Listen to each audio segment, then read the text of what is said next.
Ndagusuje kandi nkwifurije amahoro y'Imana ishanihirwe mu buzima. Ni tariki 28 z'ukwezi kwa kane no mwaka wa 2026 ni isa 3 zuzuye. Mbaye ikaze kuri Iros Rwanda TV. Na makuru yo muri iki gitondo rero, Ngoma yishyuye indaya ya 500 amafaranga 500 aho kuyiha 1500 iramwica ahita ashiramo umwuka. Niyo nkungira ngo duhereho yo muri Ngoma. Abamotari bagira umwanda bagiye gufatirwa ingamba. Iyo ni inkuru ya kabiri tuza kugarukaho.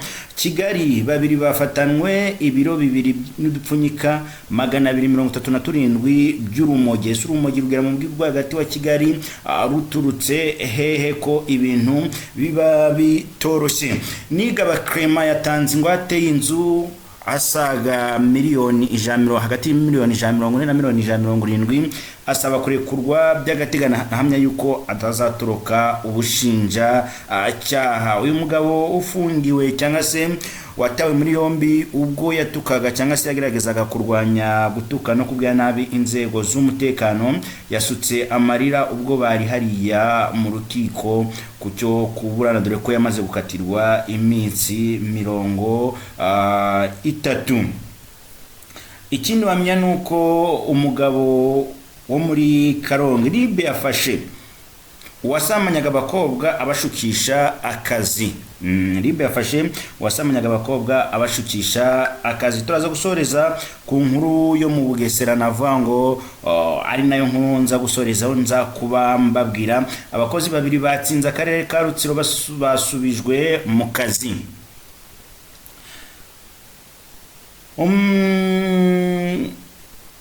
Urwego rw'igihugu rw'ubugenzacyaha RIB rwafunze umugabo ukurikiranweho gukoresha imibonano mpuzabitsina ku gahato abakobwa batandukanye abizeza akazi. Iperereza ryagaragaje ko akurikiranweho yabaga muri groupe ya WhatsApp yitwa Shaka Umukunzi, hakaba haranacishwaga amatangazo y'akazi n'abagakeneye. Yamara kubona hari umukobwa wanditse muri iyo groupe, ubundi nawe agahita cya mu gikari akamwandikira. Yamara kumwandikira akamwizeza akazi, ubundi akamwohereza tike akazamusanga Karongi. Yamara kumusanga Karongi akamusambanyiriza mu gashyamba kari hafi yiwe, amaze kumutera ubwoba yuko azamwica naramuka abivuze, ndetse amutunze n'ibyuma. Ibi byamenyekanye ubwo umukobwa yari amaze gusambanyiriza no kumutera ubwoba yuko naramuka bivuze ari mu mwice, ariko akaza kuba yamwigobotora akamutanga muri RIB. Kugeza ubu ngubu rero ari mu maboko y'ubugenzacyaha bw'u Rwanda RIB. Bugesera arembeye mu bitaro nyuma gusukwaho amavuta yatuye n'umugore we kubera ifuhe. Uyu mugabo ashobora no gupfa. Inzego z'umutekano mu karere ka Bugesera zataye muri yombi umugore wasutse amavuta yatuye ku mugabo we, ndetse akanamutera icyuma amuziza ko yamubonanye n'undi mugore mu kabari bari gusangira inzoga. Ifuhe rero naryo si ryiza mwabantu mwe. Ibi byabaye mu ijoro ryo kuwa gatandatu rishyira ku cyumweru tariki 26 bibera mu kagari ka Kanzenze mu murenge wa Ntarama mu karere ka Bugesera. Gitifatiki umunyabanga nshingwabikorwa w'umurenge wa Ntarama Rwasa Patrick yabwiye ikinyamakuru dukesha iyi nkuru igiye ko uwo mugore yamaze gutabwa muri yombi nyuma yo kumena amavuta yatuye ku mugabo we. Yavuze ko yamumenyeho mu mugongo, mu gitugu no mu bindi bice by'umubiri kubera umujinya yagize ubwo yamubonaga mu kabari ari gusangira inzoga n'undi mugore. Ati amakuru twahawe ibibazo bikiba nuko umugore yamenye amavuta ashyushye ku mugabo we anamutera icyuma. Mudugudu yaduhamagaye arabitubwira, tubasaba guta muri yombi uwo mugore. Natwe twahise duhamagara imbangukira gutabara ijana uwo mugabo kwa muganga, byatewe no gufuha. Uwo mugore yaciye ku kabari baturanye, asanga uwo mugabo yicaranye n'undi mugore ariko bari gusangira bimwe mu byo mu kabari. Uwo mugore rero yatashye ategereza umugabo ko ataha. Undi yageze mu rugo asanga umugore yamwiteguye, ahita amumenaho ayo mavuta. Gitifu Rwasa Patrick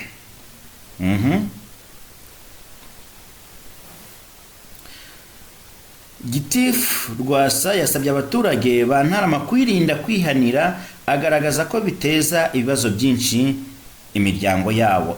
Bimwe mu bibazo biteza nkunda kugarukaho buri munsi nazareka kubabwira nuko uyu mugabo agiye mu bitaro, umugore agiye muri gereza, yasubwurwa ntirwise ruzimangatanya cyangwa rukarorongotana. Tekereza ahantu abo bana bagiye kuba bari mu gihe papa wari kwitabwaho, mama wabo ari muri gereza. Biba biteye agahinda cyangwa se navango, biba biteye ishavu n'umubabaro kuri urwo rubyaro nirwo ruba rubigendeyemo.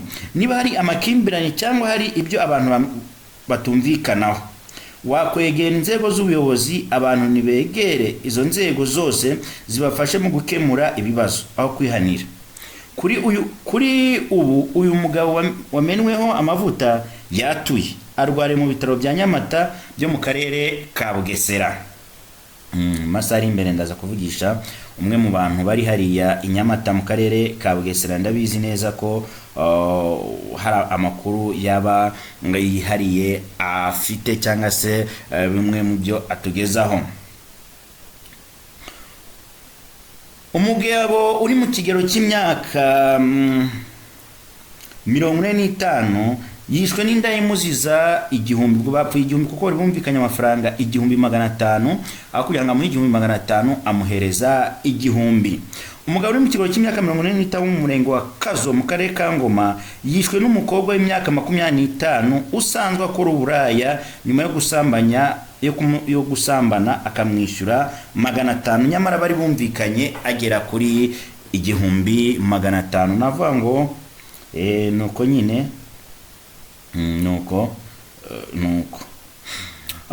inkuru nari maze kubabwira. Iperereza ryagaragaje ko akurikiranyweho icyaha yabaga uyu mugabo muri hariya Karongi ngarukeho, yabaga muri groupe ya WhatsApp yitwa Shaka Umukunzi, hakaba haranacishwaga amafoto y'akazi n'abagakeneye. Uyu igihe yabonaga umukobwa wanditse muri uru rubuga avuga ko akeneye akazi, yacaga mu gikari akamushotora akamwandikira ndashaka mu koshana nawe gene Karongi kandi Ishyorongi. Iyo bemeranwaga yaboherezaga itike akababwira ko bahura, hanyuma akabashuka akabajyana mu gashyamba kari hafi yaho atuye, akabasambanya akanabambura ibyo bafite byose, amaze kubatera ubwoba ko abica. Uyu mugabo yafashwe amaze gushuka no gusambanya abakobwa batandukanye, harimo n'utaruzuza imyaka y'ubukure. Hari ababashije kumucika atarabasambanya, aho umwe yanatewe icyuma agerageje kumurwanya. Abantu 14 baguye mu mpanuka y'indege hariya hepfo muri Sudani cyangwa se muri Sudani y'Epfo. Ikigo cy'igihugu gishinzwe indege za gisivili muri Sudani y'Epfo cyatangaje ko indege nto itwara abagenzi yahanutse ihitana abantu 14. Iyi ndege yahanukiye mu birometero 20 ugana mu majyepfo y'uburengerazuba bw'umurwa mukuru Juba kuri wa 27 Mata 2025. Yahagurutse ahitwa Yeisa saa 3:15, ariko nyuma y'iminota 30 itumanaho n'abakurikirana iby'indege riracika, ntibongera kumenya amakuru yayo. Muri 14 bapfuye harimo umupilote umwe n'abagenzi 13 barimo umunyakenya umwe. Twavuga ngo Imana ibahereze iruhuko ridashira cyangwa se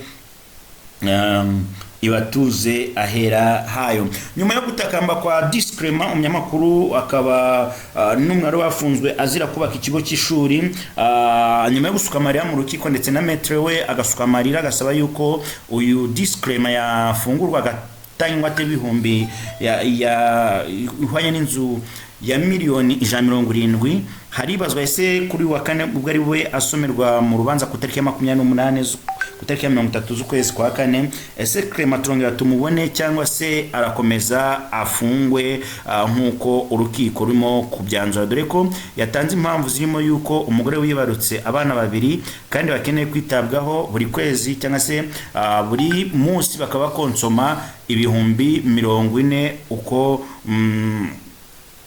umunsi ku munsi bigenda bwira, bityo asaba kujya kwita ku muryango kuko bwaca wumva umugore we yabaye pararize.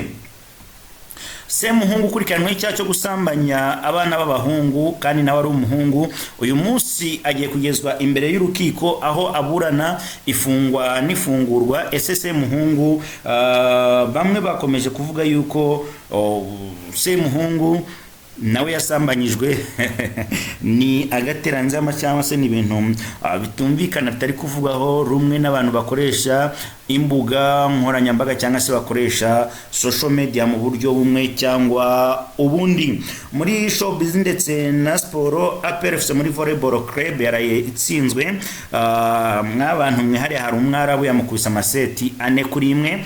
APR FC ibu umukino wa mbere 3-0. Ibu umukino wa mbere itakaje muri iki gikombe cya volleyball men's club kiri guhuza International Volleyball Men's Club, dore ko imwe mu makipe yo mu Misiri imaze kucyegukana ku nshuro ya 16. Tukaba dutegereje se kuri inshuro amakipe ane yo mu Rwanda harimo Police Volleyball Club, APR FC Volleyball Club, harimo Kepler Volleyball Club na Lege Volleyball Club. Ese aya makipe azabasha kuba yakwegukana igikombe kigasigara hano mu Rwanda? Na amarushanwa kubera muri Beka Arena kuri uyu mugoroba hateganijwe indi mikino. Muri siporo byanze bikunze umukino uzahuza APR FC ndetse na Rayon Sport wakomeje gushyirwa kuri stade Amahoro aho bazakinira umukino, dore ko aba derby y'amakipe y'amakeba aho rahanganye muri iki gihugu cy'u Rwanda. Numwe mu mikino yitabirwa n'abantu benshi cyane. Muri miliyoni zacibwaga Rayon Sport haje kubaho ibiganiro birangira byemejwe yuko umukino uzabera hariya kuri stade Amahoro aho kugira ngo ube wabera kuri Pele Stadium. Prophet Joshua umaze iminsi wibasiriwe ku mbuga nkoranyambaga kubera gutanga ibihumbi 100 ku muntu amuvuga neza cyangwa se uramutaginga akamukoraho content nziza imushimagiza ndetse imuvuga neza. Kuri ubu ngubu yavuze yuko umuntu avuga content irwanya bad drama mu murongo mu wishyuyemo kurwanya politike y'u Rwanda ari bumuhereze ibihumbi 100 umuntu wese uramuvugaho. Tukiri kuri Prophet Joshua kandi nababwira yuko Prophet Joshua kuri ubu ngubu yatangaje yuko yatanze asaga miliyoni 30 azitanga kugira ngo ku ndirimbo ya Kevin Kade. Umuhanzi Kevin Kade akaba yahisaza anyomoza aya makuru avuga yuko nta mushinga bahuriyemo wari gutuma atanga miliyoni 30 z'amanyarwanda kugira ngo habe hasohoka indirimbo nshyashya barimo barakorana iri ku ishobora gusohoka mu minsi mikeya iri imbere. Kadutegereze twumve icyo Prophet Joshua yongera kuvuga. Ibi ni nako Prophet Joshua yongeye kwikoma umunyamakuru Ndahiro Papi Valence amubwira yuko we afite umugore w'umunyarwanda kandi we atari umunyarwanda, bityo challenge akwiye kwitanga kandi atari umwanzi w'igihugu ahubwo ari umukunzi w'igihugu kuko igihugu cyamuhaye umugore. Ibi ngibi ni mu kiganiro Ndahiro Papi Valence yatanze ku muyoboro wa YouTube channel avuga yuko niba Prophet Joshua ari gutanga 100 ese abehaye urubyiruko kugira ngo rukore iyo challenge ndetse aba influencer bamwe bakaba bari gukora iyo challenge. Kuri ubu ngubu umunsi yagurutse afite igitekerezo kiba gutanga ayo mafaranga bizagenda bite. Uyu mugabo wita ATM machine urimo datigisa imbuga nkoranyambaga nyarwanda. Reka nkwifurize umunsi mwiza. Niba utarakora subscribe, like, share na comment komeza uyikore. Ikindi usure website yacu yitwa irisrwanda.com urebe inkuru zanditse n'ibiganiro bigiye bitandukanye. Mbifurije umunsi mwiza, amahoro y'Imana akomeze kubana namwe, ndabakunda.